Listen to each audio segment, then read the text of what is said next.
sellest kaugest vaatepunktist ei pruugi maa tunduda eriti huvipakkuvana. Aga meie jaoks on see eriline. Mõtle veel kord sellele täpile. See on siin. See on kodu.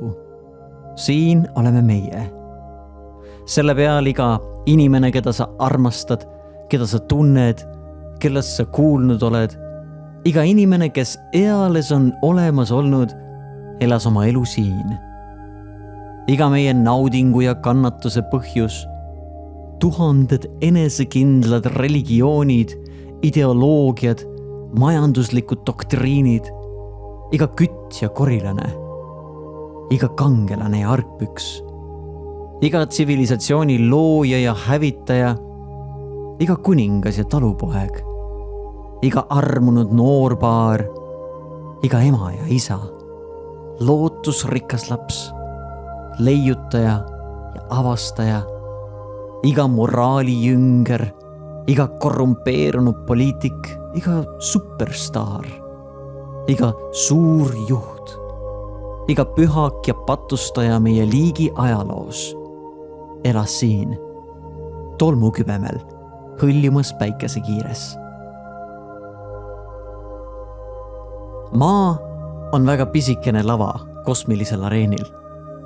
Mõtle kõigile nendele verejõgedele, mida on valatud kõigi kindralite ja keisrite poolt, et nad saaksid korraks murdosa täpi valitsejateks.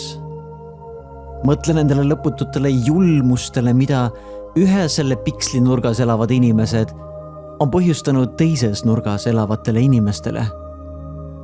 Kui arvukad nende eksimused, kui innukad on nad üksteist tapma, kui tulihingeline nende viha. Meie seisukohti, meie enesetähtsustamisi, meie luulusid, et meil on mingisugune eeliskoht universumis, pannakse proovile selle sama kahvatusinise täpi poolt.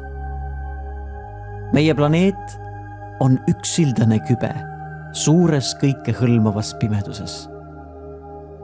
Meie tühisuses ja meid ümbritsevas mõõtmatuses ei ole isegi mitte vihjet selle kohta, et abi võiks saabuda kusagilt mujalt, päästmaks meid meie endi eest.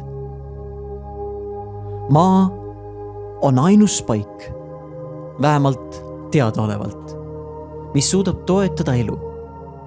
Pole ühtki teist kohta, vähemalt mitte lähitulevikus, kuhu meie liik võiks migreeruda. Külastada? Jah. Asustada? Ei veel. Meeldib või mitte, praegu on maa paik, kus me peame vastu pidama. On öeldud, et astronoomia on alandlikkusele sundiv ja iseloomu kasvatav kogemus.